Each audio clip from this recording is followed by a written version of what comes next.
Alors, vous avez ensuite été provincial de votre communauté et bientôt supérieur général, ce qui vous a amené à Rome. Eh oui. Je vous avoue que ça m'a toujours surpris. Moi, j'étais recteur du Séminaire Saint-Augustin depuis 5 ans. Oui. Et puis, évidemment, j'avais été très impliqué dans le lancement du projet. Mais on m'a demandé d'être supérieur provincial. Et puis, je vous avoue que dans ma vie sacerdotale, ça a été une période qui m'a demandé beaucoup de renoncement. Parce que j'étais très, très lancé dans le milieu de l'éducation.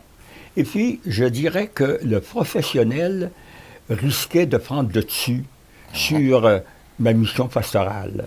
Et après coup, je considère que c'est une grande grâce que le Seigneur m'a faite que de me demander d'être au service de mes frères et de me ramener à l'essentiel de ma vie de prêtre et de ma vie sacerdotale, de ma vie religieuse aussi. Alors, j'ai accepté d'être provincial, ce que j'ai fait pendant 6 ans.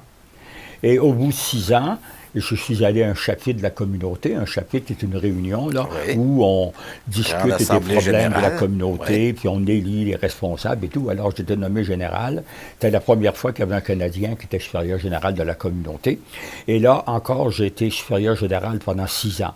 Ça m'a amené à aller résider à Rome.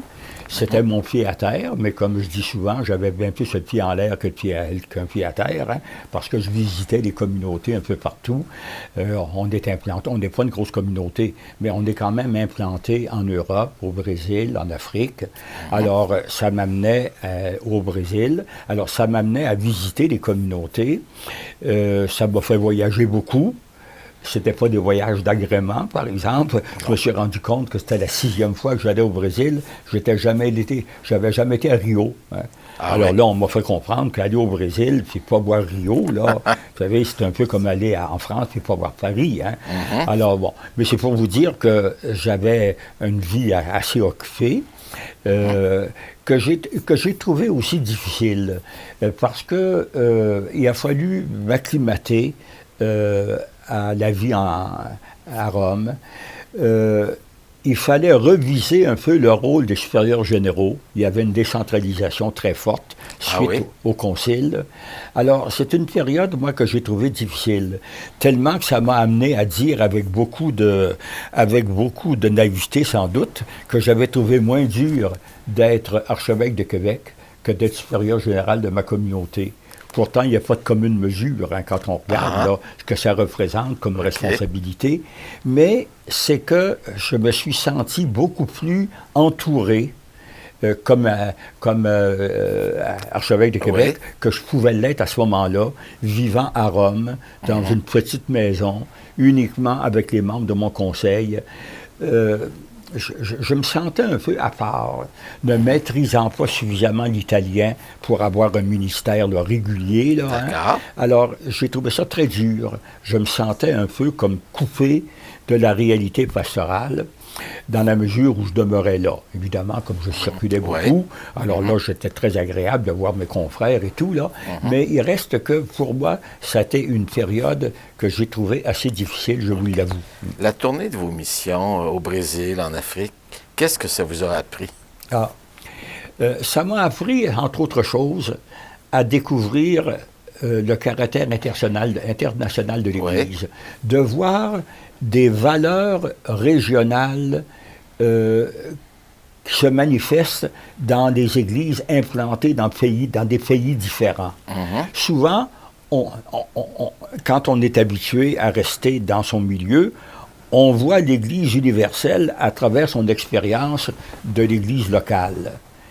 Et puis, évidemment, c'est important, l'appartenance à son église locale, mais il reste qu'on s'aperçoit, quand on va ailleurs, qu'il y a des dimensions de l'église qui sont beaucoup plus poussées que ça peut l'être dans notre église à nous. Alors, ça nous fait comprendre comment, par exemple, lorsque il y a des règles universelles, comment on peut expliquer que l'Église universelle doit tenir compte des expériences qui se vivent un peu partout. Je prends un exemple qui est un peu délicat, là, je le reconnais, là. C'est l'exemple de l'absolution collective. D'accord. J'ai été très mêlé à ça. Oui. Bon, là, je ne m'appesantirai pas dessus, là. Bon.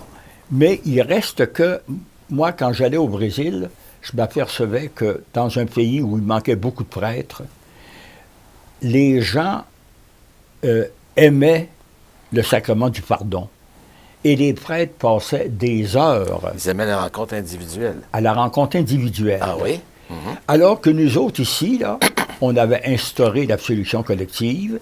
Elle ne l'était pas encore dans le diocèse de Québec, Ouais. mais c'était tellement généralisé que moi, ça m'a amené à dire on va se mettre au diapason des autres, avec l'espoir qu'on pourra cependant mettre l'accent sur des aspects qui sont positifs dans l'absolution collective.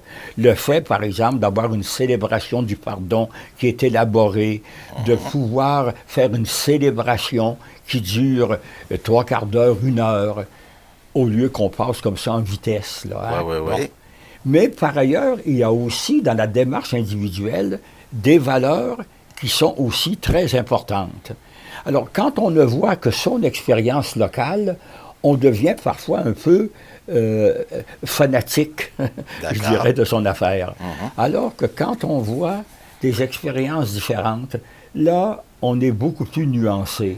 Et ça m'a toujours servi par la suite en me disant, et aussi lorsque j'entends critiquer souvent les positions de Rome, hein, on va dire, ah mon Dieu, Oui. pour quelle raison qu'on dirait là, que vous êtes obligés, vous autres, de vous soumettre à Rome. Il me semble on est capable de dire, mais Rome est obligé de tenir compte de l'Église universelle. Et puis, il suffit d'y avoir vécu à Rome pour se rendre compte, justement, comment les échos qui peuvent nous parvenir ne vont pas toujours dans le même sens. Ils sont multiples, hein? C'est ça. Oui. De sorte que, lorsque arrivent des directives qui nous viennent de Rome, il faut penser que ces directives-là doivent tenir compte de la mentalité qui existe un peu partout. Il y a donc une part d'autonomie que chaque Église doit avoir, chaque Église locale doit avoir, mais il y a aussi, pour qu'une cohésion demeure entre les Églises locales, qu'il y ait des réglementations, qu'il y ait même des points disciplinaires qui demandent qu'on ait plus d'uniformité. Vous nous avez vous-même introduit dans la prochaine section, celle de votre mandat comme archevêque de Québec. On y arrive.